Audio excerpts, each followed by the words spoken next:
अस्सलाम वालेकुम, मेरा नाम डॉक्टर अदील है और आज की इस वीडियो में मैं आपको बताऊंगा कि आपके जिगर के ख़राब होने की ऐसी कौन सी वजूहात हैं जिनको आप अपनी रोज़मर्रा ज़िंदगी में बार बार रिपीट कर रहे होते हैं लेकिन आप उसको इग्नोर कर रहे होते हैं। कभी आपने सोचा है कि आप सुबह उठें और उठते साथ आपने नींद भी प्रॉपर ली हो और आपको थकावट हो और पेट का दर्द रहे, तो ये सारी अलामात आपके लिए एक वार्निंग साइन हो सकते हैं कि आपका जिगर खराब हो रहा है या खराब होने को है।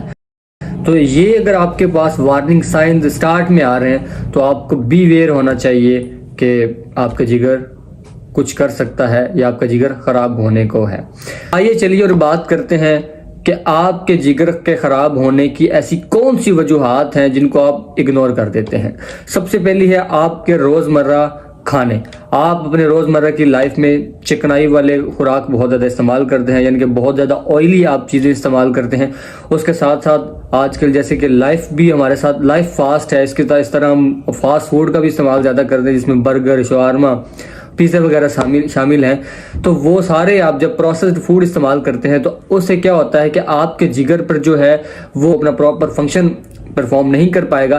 तो इसलिए वो ऐसा ऐसा थकना शुरू हो जाता है। ये आपको मिसाल के तौर पे मैं समझा रहा हूँ, थकना शुरू हो जाता है जिससे आपका जो है फंक्शन आपके जिगर के ऊपर और साथ साथ चर्बी होना शुरू भी हो जाती है। जिससे क्या होता है कि आपका जिगर के ऊपर चर्बी होना स्टार्ट होगी तो आपको उसके फैटी लीवर स्टार्ट हो सकता है। तो फैटी लीवर से मुराद है कि आपका अगर आप चकनाई वाली चीज़ें इस्तेमाल ज़्यादा करते हैं और अगर आप ज़्यादा चीज़ें प्रोसेस फूड या ये वाली चीज़ें ज़्यादा इस्तेमाल करते हैं तो उससे आपको ये वाला मसला हो सकता है, जिगर खराब होने का मसला हो सकता है और इसको हम फैटी लीवर डिजीज भी कहते हैं। उसके बाद दूसरी बड़ी वजह है मोटापा, ओबेसिटी जिसे कहते हैं। मोटापा में क्या होता है कि आप जाहिर बात है पेशेंट जो होता है उसका वजन ज़्यादा होता है। अगर वजन ज़्यादा होगा तो उसका जाहिर बात है कि जो जिगर है, जो लीवर है, वो प्रॉपर फंक्शन नहीं कर पाएगा और प्रॉपर जब फंक्शन नहीं कर पाएगा तो उसके पीछे उसको ज़्यादा मेहनत की ज़रूरत पड़ेगी। जाहिर बात अगर मेहनत ज़रूरत पड़ेगी तो उसके ऊपर जो चर्बी है, जो फैट है, वो स्टोर होना शुरू हो जाएगी और इसको हम जो है एक नाम देते होते हैं मेडिकल में NAFLD, non alcoholic fatty liver disease. तो उसको ओबेसिटी की वजह से भी जिगर का मसला हो सकता है। उसके बाद तीसरी बड़ी इंपॉर्टेंट बात जो हम अपनी रोजमर्रा की लाइफ में इस्तेमाल करते हैं लेकिन हम उसको इग्नोर भी उतना ही ज्यादा करते हैं और वो ये है कि आप दवाइयों का बेजा इस्तेमाल करते हैं। आपको कहीं पर भी दर्द हुई, आपने जो है अपना फौरन से पेन किलर इस्तेमाल कर ली। आप जितनी ज़्यादा पेन किलर इस्तेमाल करेंगे, बिला ज़रूरत इस्तेमाल करेंगे, तो उतना ज़्यादा आपका जो लीवर है वो डैमेज होने का खतरा है। इस तरह क्या कहते हैं कि पैनाडोल जो है लीवर डैमेज कर सकता है। आए दिन हमारे तो मैं तो अक्सर जिक्र करता हूँ कि जो पैनाडोल है वो हमारे बंटियों और टॉफियों की तरह जो है ना फार्मेसी पर सेल हो रही होती है।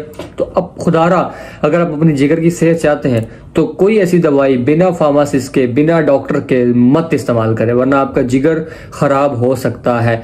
तो दवाइयाँ एक मेन रीजन हो सकती है आपके जिगर खराब हो। उसके बाद एक खास वजह भी होती है कि हेपेटाइटिस की कई अकसाम है जैसे A, B, C और हेपेटाइटिस बेसिकली वायरल इन्फेक्शन होता है और ये डायरेक्टली तौर पर आपके लीवर को डैमेज करता है। इसी तरह अगर आपको हेपेटाइटिस हो जाती है तो फौरन जो है अपने डॉक्टर से लाजमी रुजू करें, उसका ट्रीटमेंट करवाएं वरना आपका जिगर जो है, आपका लीवर जो है, जो एक मेन ऑर्गन है आपकी बॉडी का, आपका वो खराब हो सकता है और आपको बहुत ज्यादा लाइफ में कॉम्प्लिकेशंस आ सकती हैं। मैं आपको बताऊंगा कि ऐसे कौन से वार्निंग साइंस हैं जिनको आप बिल्कुल भी इग्नोर नहीं कर सकते।